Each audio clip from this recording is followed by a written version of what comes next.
Welcome everyone, Mark here from the Average Me channel. And today I am heading down to Florida. And not my main destination, but one of my destinations is going to be Walt Disney World, one of my favorite places to visit. And I thought I would take you along on my trip, on my journey. I'm starting out here in Wisconsin, and I am going to take just a little snippet of video every hour. Every hour, on the hour, or thereabout. So I'm starting out, and my next top of the hour is going to be 4 p.m. If anything, that's going to be about 20 hours, by the way. If something happens interesting along the way, sure, I might break the pattern and show you that interesting thing. But for now, I plan on seeing you every hour. Let's see how this works out. I hope it's going to be fun.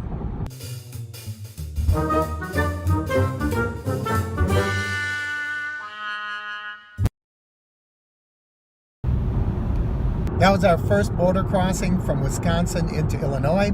It's not on the hour, but it was something notable. It is 5 o'clock, and as you can probably see by the plane right there, I am passing right by O'Hare.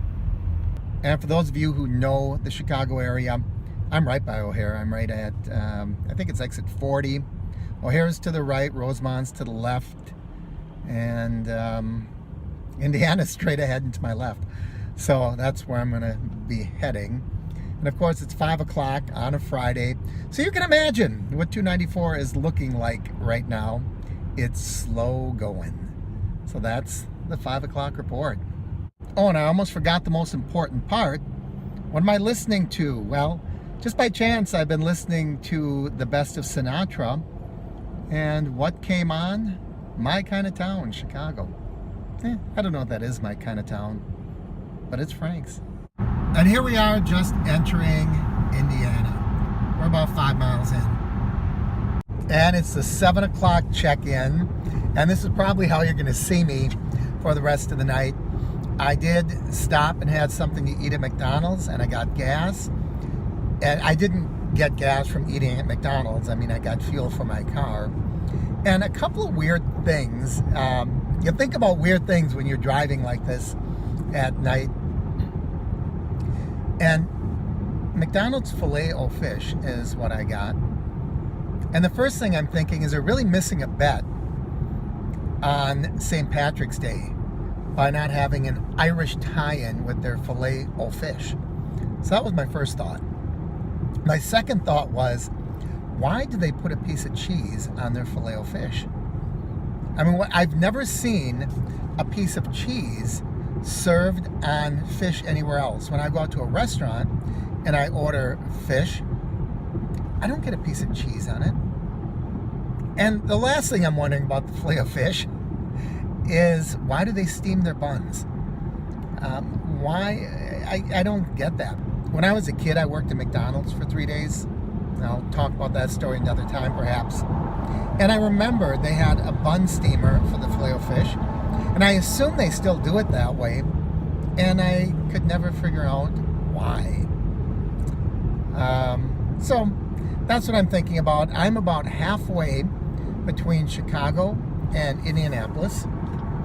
And the other things I was thinking about, I have done a lot of videos along this corridor. I'm not too far from where I did the George Mulchin video. If you've not seen that, I'll link it up above. That was a pretty cool one. George was, you should really go watch it. It's a very short video. And George was buried nearby here. Really interesting grave marker. And he was a little guy. He was only about 4.5 feet tall. And so he played a character called Little Oscar for the Oscar Mayer Company and drove around in the Wienermobile. You should go see that video. It's a neat one. And this is also where I did, not too far from here in Cairo, they had the Skywatch video where they had the lookout station during the Cold War. And also the nudist camp was not too far from this drive that I'm taking this evening. So that's it for the 7 o'clock hour. When I check in at 8, I should be around Indianapolis, I would assume. I'll see you then. 8 o'clock, checking in. I am just pulling into Indianapolis. You know, I was thinking Taco Bell's in the same situation as Filet-O-Fish, right? One day a year, they can claim to be Irish, Taco Bell. I had a text from a friend while I was driving, and you know, I do a lot of travel, and he said, I'm in Atlanta. Guess what flight I'm going to be on? What flight number? And I was able to guess it. And I told him, I don't know if that's pathetic or that's impressive that we're able to just pull flight numbers out of our head like that. Oh well. On to Louisville. Talk to you in an hour. Well, it's a 9 o'clock check-in. Still not in Louisville, but an interesting thing happened. There was, I don't know what it was, a traffic backup, lots of emergency vehicles there. I don't know if it was an accident, if it was a traffic stop gone bad. I don't know what it was, but I trusted my Google Maps, and 5 minutes, it had me around. All that traffic that was in front of me was now behind me, and I was clear sailing. So that was pretty interesting. I also knew, I was pretty sure, that there were not any police ahead of me for quite some time because most of them seemed to be behind me. Other than that, quite uneventful. I'm still on my way to Louisville, and that's going to be where I will have gone through, I would imagine, by the time I check in again at 10 o'clock. 10 o'clock check-in. I just crossed the bridge. I am in Louisville, Kentucky. And speaking of Louisville, if you want to learn a little bit about it, I do have 2 videos. It was from earlier this year. One was at the Louisville Slugger baseball bat factory, and the other was, I think I did one just walking down the streets of downtown Louisville. I'll link both of those up here. But we're on the home stretch now. I think I have 2 hours, maybe a little less, and I can lay my head down for the evening. Okay, it's 11 o'clock or 12 o'clock, depending what time zone you're in, because somewhere along the line I'm going to be passing time zones. I just stopped for gas, and I had a hot dog at one of those roller things from the truck stop. I don't know if that was good or not, but I was hungry, and I didn't want to make a second stop at a restaurant or anything, and it's late at night. So that's what I had, and that should be my last stop before I reach my destination tonight. Good morning from White House, Tennessee. Yep, that's the name of the city, White House, Tennessee. I had a good night's sleep. It's just pushing up against 9 a.m. and time to head out once again and continue our journey to Orlando.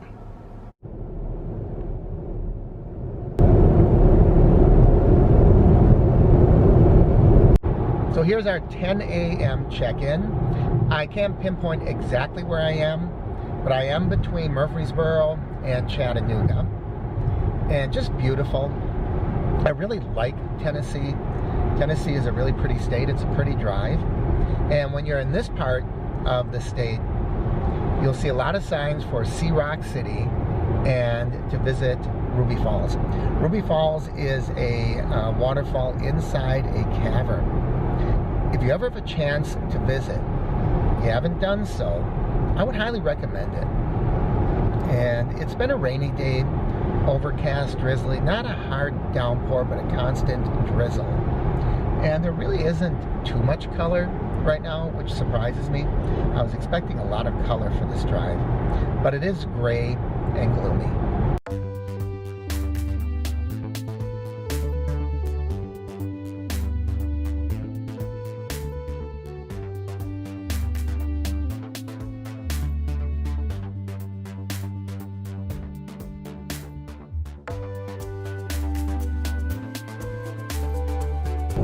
So it's time for our 11 o'clock check-in, and we're at this weird spot of the road.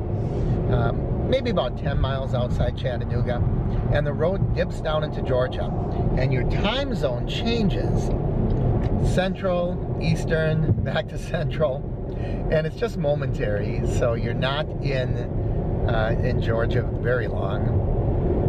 And then we'll go past Chattanooga, we'll go up a big hill, and then we start heading into Georgia. So we'll be heading back into Tennessee in just a moment. What a very strange looking truck. Look at that. There's a whole fleet of them. I suppose they have a purpose. Rock climbing, hill climbs. Quite interesting. It's our 1 o'clock check-in. I'm about 30 or 40 miles north of Marietta, Georgia, so heading to Atlanta. Not a lot going on here. The rain finally stopped, so that's good. And you might be wondering what happened to the 12 noon check-in. Well, we changed from Central Time to Eastern Time, and we jumped over that hour. So I'll check in again at 2 o'clock. And I'm back for our 2 o'clock check-in, and regrettably, there's not a lot going on. I did show you a little video there as we passed through downtown Atlanta, and I'm just on the other side now. So I guess the next major population point is going to be Macon as I head my way down. See you in an hour. Just after 3 p.m. and I am just entering the bypass that takes us around Macon. Kind of a boring drive, this part of Georgia. We'll get through it in no time through the magic of video, right? The 4 o'clock report finds us about 10 miles north of Valdosta, Georgia, which means I'm not too far from the Florida border. Once we cross the Florida border, that'll happen before our next check-in, but they do have the Welcome Center, and that's where you can get your first taste of Florida orange juice or grapefruit juice, I'm pretty sure. And from what I remember, there is a dolphin wearing a muumuu. Not a real one. So, if I stop, I will do a little video, a little short, 30 seconds from the Florida Welcome Center. We just entered the Sunshine State, Florida. So, even though it's not the top of the hour, we are going to drop in very briefly on the Florida Welcome Center, and then we'll be on to Walt Disney World. We still got another 3 hours to go. Welcome to Florida. Regrettably, we couldn't get inside and get our free juice, just a little Dixie cup size, but it closes at 5. And apparently we're a little bit after 5. So there you go. I'll have to check the time, see how much we missed it by. It is 5:30, so you're gonna have to see this on another trip. Time for my 6 o'clock report. I'm about an hour and a half from my turnoff to head over to Disney World, and then it'll be about another hour beyond that. So we're getting close. It's a 7 o'clock check-in. You can see it's getting dark. I apologize for the headlights directly behind us. I'm still about an hour away. My plan is to go to Disney Springs, go to guest relations. I forgot my annual pass, so I've got to get that taken care of so I can get into the parks for the next day or two. And then I'm going to try to head over to Epcot. I want to get in there and see if I can get my pass holder's magnet, the special magnet for the food and wine. And that is my goal for tonight. So let's see if we can get it done. I'll see you back here in 1 hour. 8 o'clock, and I'm about 20 minutes away. So I think we're going to call this trip complete. This was a strange one. I hope that you enjoyed seeing my trip from Wisconsin all the way down to Florida. It sure helped me with the drive. In 2 miles, take exit 259 to merge onto I-4 toward Tampa. There you go.